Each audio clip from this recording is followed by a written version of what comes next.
Hello, everybody. Welcome. Welcome back to another edition of Coffee with the Cane, brought to you by University of Miami Alumni Association. And of course, I'm happy to be back. I'm your host, Winston Warrior. I'm a lecturer at the School of Communications and also the Executive Director of Strategic Communications and Marketing and now Operations for the School of Education and Human Development. I'm joined by Alex Buznego, Nick Chong, and Haife Renelli from Ford AV. So before we get started, the first thing we have to do is give a shout out to all the alumni who have joined us today. And of course, a big shout out to our speakers. So you can show us some love right now. Let us know that you're in the building by throwing up those U's in the comment section. Put that down there for us so we can know that you are here and you're with us. And remember, in order to engage with us, we welcome your questions. You can also put your questions down in the comments, and then we'll be able to get those answered as quickly as we can, okay? So, of course, this is Coffee with the Cane, and so I have to ask all of my wonderful guests, what's in your coffee cup? What's in your mug? What are we drinking today? I have a little mocha chocolate yaya. What do you all have? We got even coffee. I have water.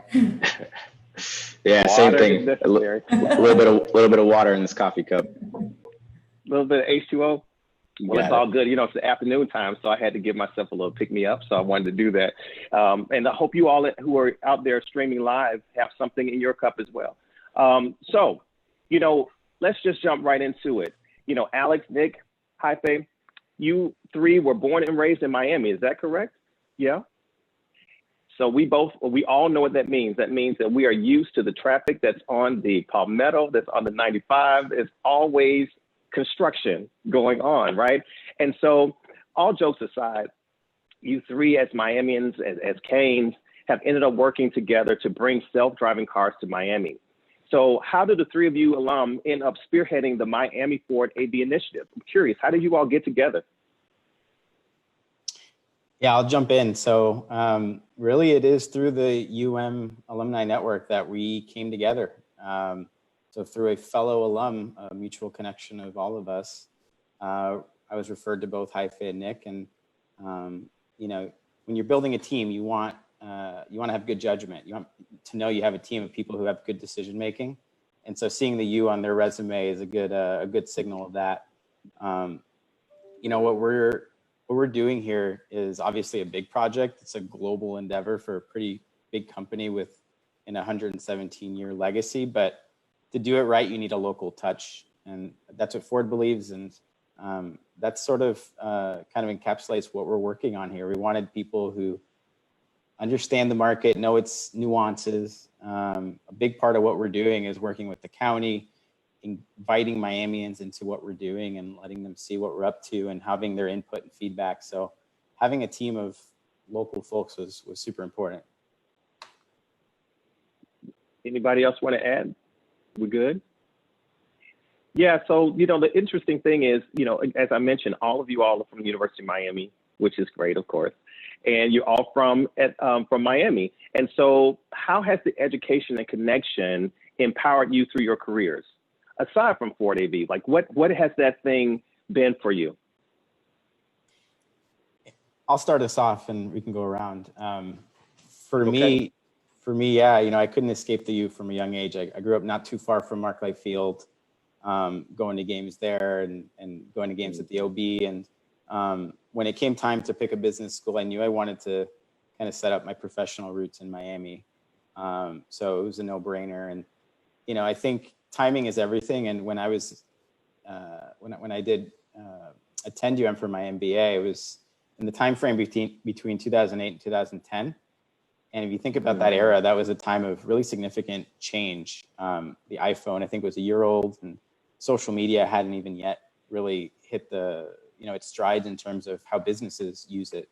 So UM really sparked in me an interest in marrying kind of the tried and true principles and practices that you learn about in business school or, you know, in marketing. And upon graduation and entering the workforce, kind of taking new technologies and trying to marry new technologies with those tried and true practices. So specifically, I've always wanted to work on projects that use technology to drive a positive impact for Miami. And this particular one, I think, has a really big potential to do that and help Miami get around and make Miami even greater. So that was awfully exciting. So I think it was that curiosity that sparked in me that made me want to tackle this particular technology and figure out how to bring it to market.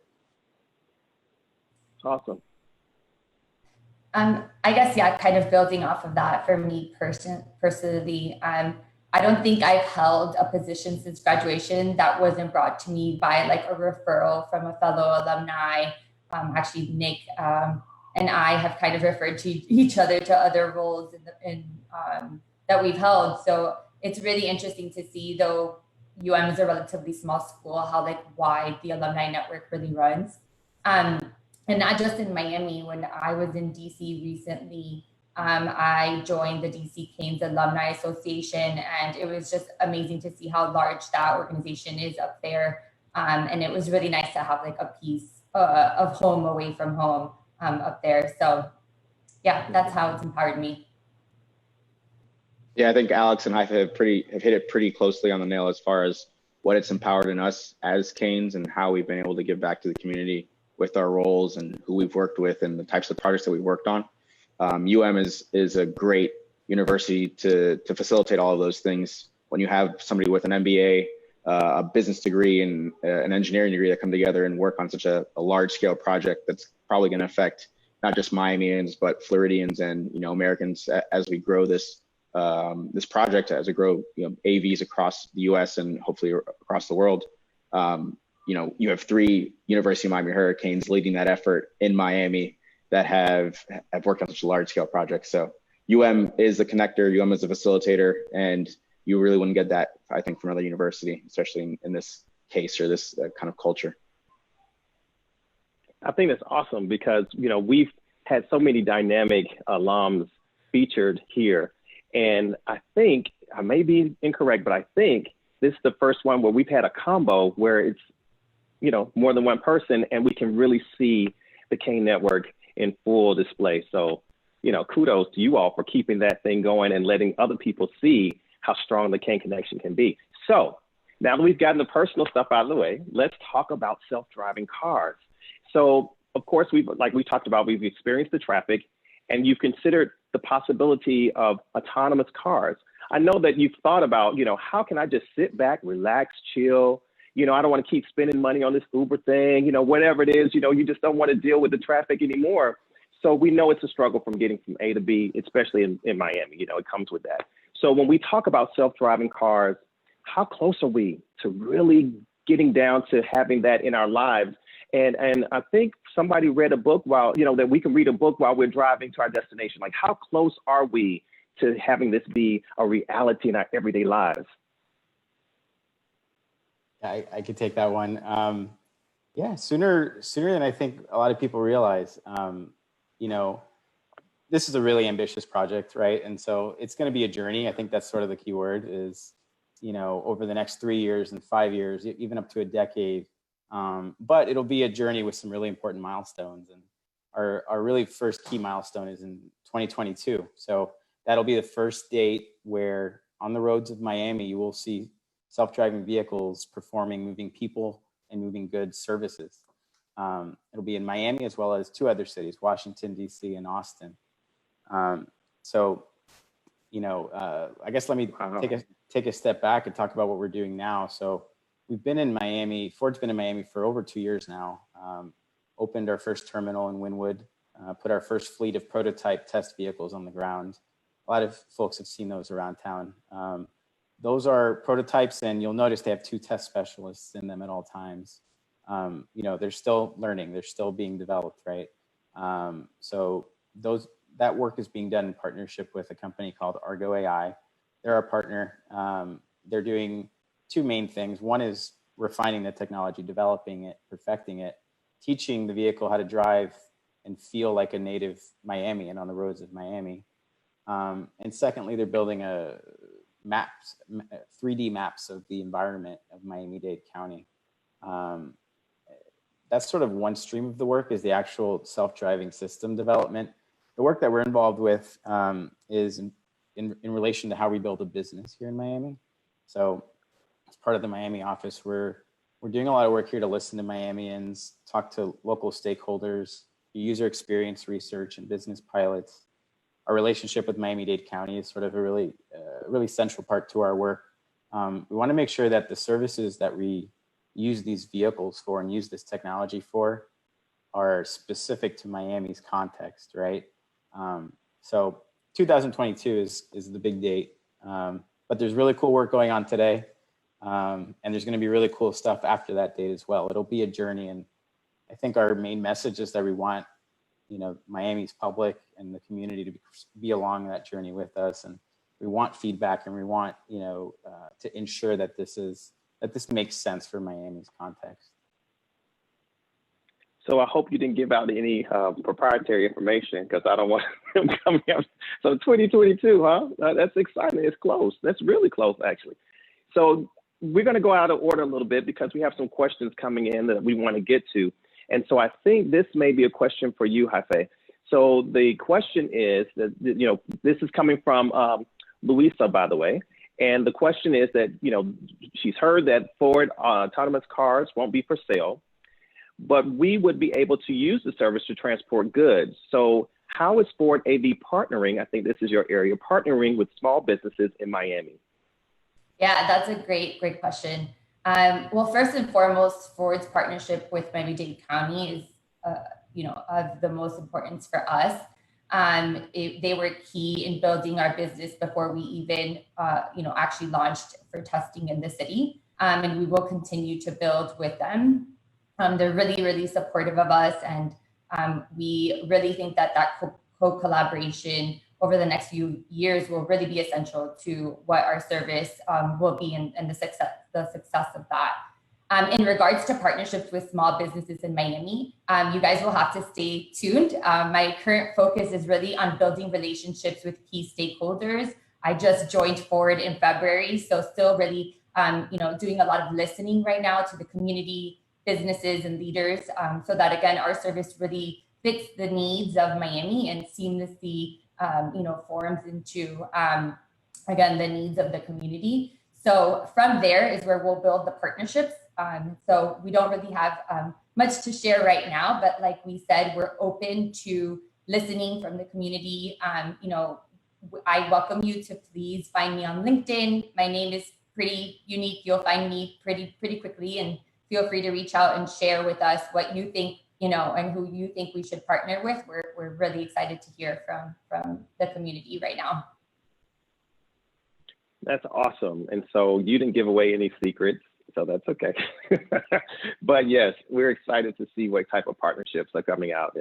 And I think folks are just excited to be able to experience it. So, Nick, you're the ops guy, you're the operations guy. So I bet there's nothing easy about planning how a self-driving car is going to operate in Miami. And so how is the car going to stop to leave a passenger? Like, tell us what are some of the challenges and opportunities for self-driving cars do you see in Miami-Dade? And then I have a follow-up question from Kevin. Got it. So the first thing that we focus on when we're doing our AV operations is trust and safety. Alex has mentioned it before, Haife just mentioned it too. Trust and safety is our number one, priority, number one thing that we want to focus on, to make sure that as soon as somebody gets into a vehicle, they feel safe, they feel like they're going to get from point A to point B in one piece and not have anything happen on the way. So that's our number one challenge, opportunity. Our pillar is how much safety can we build within this process, and goodwill can we build with our riders. So to answer your original question, like how are you going to get picked up, how are you going to get dropped off? Similar to any ride hail project or product that you've used in the past, you're going to get picked up right where you drop your pin, right where you expect to be picked up. You're going to get dropped off at the spot where you choose on the map or at an address of where it should be. So it's going to be a seamless operation. It's going to be as easy for you to get in and get out as possible. And you're not going to have to worry about, anything like you mentioned before. Can you read a book on your ride there? Yep. You don't have to pay attention. You don't have to deal with Miami drivers. You can just read your book, get into the car, get to where you're going, and not have to worry about anything happening while you're on the way. I think the second part of your question was, yeah, what are your what's the biggest challenge that we're facing and how we're working through that? So you mentioned, right? So our pickup drop off operations, when you're in a vehicle, and I think we've all probably experienced it, but you're taking maybe an Uber pool or a Lyft line, ride home late from Brickell one night, and you might get somebody that's not the best passenger that you want to deal with. So, how do we work through that? How do we make sure that the riders that are taking our service have the comfort to take that ride, even if some situation happens? How do we work through that, and how do we get the best solution possible before we launch the service? Is just an example of one of the things we're working through. I think it's just going to be life changing. I'm fortunate that I live a little closer than most people to you, but to be able to be on my phone without, getting a ticket is great. But anyway, I digress. I think this may be a question for you, Nick, and also for Jaime, but Kevin, this is the second question. Kevin has a question around outreach to pedestrians and cyclists in the community. Have you done that outreach with the testing and the operating, and how do pedestrians, cyclists, and other motorists react or interact with these types of vehicles? Yeah, I can take that one. Yeah. Okay, Alex, go ahead. Yeah, no, this is an important one for us. When we go into a city, we want to ask the right questions. We want to understand, how can our service connect to public transit, right? How do we, like you say, connect and work with bicyclists and pedestrians?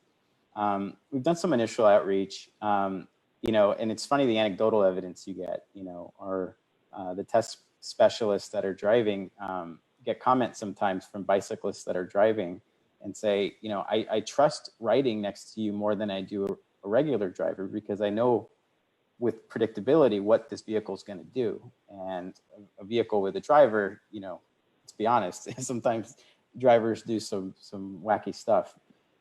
So we think there's potentially some real advantages there. We're still getting going and we're still figuring out a lot of this stuff. I think, like I said earlier, the keyword is journey here. And as we move forward toward 2022, we've got still a bit of time ahead of us until we deploy the first few vehicles. Scale will come later. And we want to invite all communities, including the bicyclist community, pedestrian community. Those are groups we definitely want to engage. We want to understand further. Excellent. Yeah, I'm like you all have been mentioning, this safety first partnership sounds like it's the bedrock of what you're doing. So that's really great to hear. So, I'm going to sound like I know what I'm talking about because we have some really good people that work with us. But what's a level 4 autonomous car? What is that? What is level 4? Yeah, it's a good question. I'll jump in. So self-driving is imminent, but it doesn't exist yet today, right? It's in testing mode. So there's no vehicle on the marketplace today that is autonomous. Now, there are some really cool features that come with cars off the line today. Like the self-parking thing, Exactly, yeah. So the industry refers to those as driver assist features. So help you park or help you, drive on the highway, or emergency braking, adaptive cruise control, things like that. But what the industry is just a couple of years away from, and what we're building, is a technology that allows a driver to disengage completely from the act of driving. So with driver assist features that exist today, the driver still needs to be paying attention and monitoring the vehicle at all times for an instance that these features cannot accommodate or aren't familiar with. What level 4 is the ability for the driver to disengage completely. And so you can imagine there's a lot of opportunity in that, a lot of potential in that. But it can be intimidating when you first hear about it, and we're eyes wide open to that. We know there's a lot of education that needs to be done to help people feel comfortable with this, right? And know that it's safe. I think what lured me to Ford for this project, I'll say, not only did they pick Miami out of all cities in the world to start to take the first steps into a project like this, but Ford's vision is to be the world's most trusted company. not the world's most trusted car company, but the world's most trusted company. And with this project specifically, I think trust is so central to having this work. Ford will only launch this when it's safe. And this is going to allow for a lot of really transformative changes potentially, but in all moments, Ford is guided by a commitment to do the right thing. And that's going to apply to how we test this now with our partners Argo, and that's going to apply to how we unveil this. There's a lot of work being done on the Ford side, not only in teaching the vehicle how to drive itself in Miami and how to drive like a Miamian, but what does the service look like? How do we make sure that it is designed in a human-centric manner? How do we make sure that we're arm in arm with the city, or in this case, the county, to have city feedback into what we're doing to make sure that we're designing this for the direction that cities are going. So level 4 is I think awfully exciting, but I'm going to come back to that word journey. There's a journey that we need to go on, and to implement this correctly and with the right level of sensitivity and nuance and really hit the mark. Ford really wants to get it right. We want community input, and we want to make sure that doing it in the safest way while building trust with the community is always central to what we're doing. It's just amazing. For those of us who are not familiar, it's mind blowing. It's so exciting. So I can keep asking questions all day, but if you want to ask a question, please put your questions down in the comments so that we can get to your question, just like we got to Luisa's question and also to Kevin's question. So I have another question for you guys. So we talked about the actual process by which the cars will be taking people around, et cetera. Now, if you are in this kind of this situation where, the pandemic has happened, a lot of people have shifted to e-commerce. The stat that I have here is that more than 30% people are beginning between March and through mid-April have been doing more spending online, more e-commerce shopping. People are ordering more online, guilty. Ride services, food delivery, and micro-mobility have become more present, guilty. So it seems like not only because of the pandemic, but just in general, people have been moving towards this kind of convenience, and it's becoming more popular. So how do Ford and its self-driving cars fit into all of this? So for instance, cars not being for sale. Why can't I buy one of these things? I want one to drive me. Yeah, I think that's a really good point. When we say self-driving vehicles, really it's a self-driving service, right? It's not a product you're going to buy like a traditional Ford or a Lincoln vehicle. With the advent of on-demand ride sharing, I want you to imagine a service that feels similar to that, but with a self-driving vehicle being what shows up when you call it with your phone. To get to your question though, what's going on today, the work that's happening today, still a couple years from our launch, is we're working with a variety of commercial partners. These are big companies whose name you would recognize. Companies that today move people and passengers or move goods of all kinds. And we're participating in some deep dive discussions with them to imagine the future of how could their businesses be changed, improved, if they could move their passengers in a self-driving vehicle, or if they can move their goods in a self-driving vehicle. And the dialogues and the ideas and the thoughts are pretty incredible when you think about what that future might look like. So, now and in the years to come, our hope is, to make sure we have an open dialogue as well from the people, right? Those trends change. Norms change all the time, and they're being accelerated by a lot of these factors that you're mentioning, right? So we're really focused on taking the time it takes to study these things and take a really human-centric approach to these things and make sure that we're gathering the right insights from the ultimate, customer is going to be the rider or the person receiving that goods delivery order. So human-centric design, I think, is at the core of what we're doing, and I think is most central to that particular question. That's awesome. And I just love the consistent message around safety, testing, partnership, understanding trends, research. It's so important, especially with something that's so life-changing. We do have another issue that we wanted to talk about. And again, this is around partnerships. And so, you alluded to the partnership with Miami-Dade County, which is great, but, people want to kind of know, like, what are some of these names that were just mentioned, like these names we recognize? We would love to understand, who are you partnering with, and how comfortable will we be with seeing these cars without drivers in Miami on the road?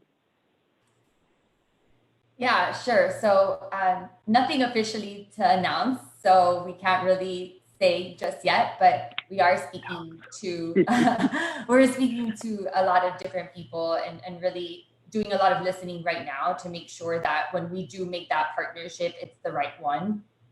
So as Alex said, 2022 is the year in which we'll launch, and so we have some time to work through those things. In regards to how people are going to get comfortable, it's kind of funny you asked me that question, because when I first rode in an AV, I was like gripping on to the seats because I innately did not trust the vehicle. Like, imagine, like, it's just something we're not used to seeing. So, but once I was in the ride and got more comfortable, it really is amazing.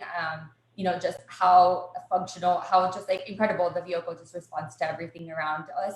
And that's why education and raising awareness is so important to the, and key to building the trust in this technology. So as Alex mentioned, you actually can see our vehicles on the road already. They are testing Miami Beach, Wynwood, downtown Miami. So, and it's very easy to spot this vehicle. It says autonomous vehicles on it. It has like a big LiDAR tiara at the top, which is like where the sensors and the cameras live. So it looks a little bit different from what a regular car looks like, and you can spot it out and see it in action. All of the vehicles have two operations specialists or drivers that sit behind the wheel, and they're ready to engage should they need to engage for whatever reason. And that's really, really important for us. Again, safety is really the priority here. And this will all lead to, ultimately people getting more familiar with the product and then eventually becoming more comfortable. But like, as we mentioned, having an open dialogue, the transparency, and educating the community is really what's top of mind for us right now. And partially why we're doing this Coffee with a Cane is because we want people to start to learn and listen and hear about what we're doing. So, and we're really excited and happy that we were able to do this. We also have a blog, which we would love for people to check out. It is medium.com/selfdriven. And that's where we house all of our latest news and really gives up-to-date information on our plans. So that's really where we can, just keep track of everything and have the community read about it. I'm curious, and I hope this is okay with our communications people, but what type of model will the cars be? Is there a special model that's just for the cars, or will I see like something sexy or hot, like a Mustang or something? Yeah, Winston's trying to get us in trouble today. Yeah, there will be a very specific autonomous vehicle rolling off the line in time for our initial launch. You'll have to stay tuned, but it'll be a vehicle, just for this purpose. And we're going to start with one model, right? And then, we'll go from there. Well, let me ask you, since some of the people may not have seen the cars on the road, I know I haven't seen it yet. I look forward to it. Maybe I could just sneak down there to you all's office and see one. What type of car are those that are being tested? Yeah, these initial prototypes are Ford Fusions, so they're sedans. Oh, nice. Yeah, so that's nice. Mm-hmm. Yeah, they're prototypes. They're early prototypes, and they'll evolve as we get up to 2022. You'll see some cool announcements in the future. Stay tuned. Okay, I won't press on it. I'm just curious because I want to be in style. So Michelle, Misha has a question, and you've mentioned 2022. I think we, have that date in our head, that year. But her question is, do you have any information related to where Miami is going to fit into the rollout. Since it's being developed here, maybe we're the first market. I mean, I won't put that in your mouth, but what is the time frame for Miami? Yeah, I mean, Miami holds a really special place in Ford Motor Company's heart. The first test city, and will be the first city to have these services hit the ground. So in 2022, we'll launch in three cities. So it'll be Miami, Austin, Texas, and Washington, D.C. So, and I will say we've been here the longest, right? So we've been testing here and learning here for over 2 years. So, you know, the opinions of Miamians, you know, through our user experience research, through our business pilots, through our focus groups, you know, we've done quite a bit already to kind of ask Miamians, you know, what do you want to see? How do you want this to work? And we're looking forward to kind of continuing that in the years to come, because, you know, 2022 is one milestone, and there's going to be a lot more to follow. It's going to be a lot of fun journey, and a really fun journey, and we're excited to do it with Miami. Well, what a great way for us to end our conversation with the Ford AV team, our University of Miami Ford AV team. And so thank you for chatting with us. Thank you for joining me today on Coffee with the Cane. To our viewers, thank you for joining. We really, really appreciate your support with this program. We invite our University of Miami community to share how they're staying connected while social distancing. It's important, using hashtag Canes Social Distancing. And remember to keep an eye out for the latest Coffee with the Cane coming to you in August. Final coffee cheers, and go Canes. Woo!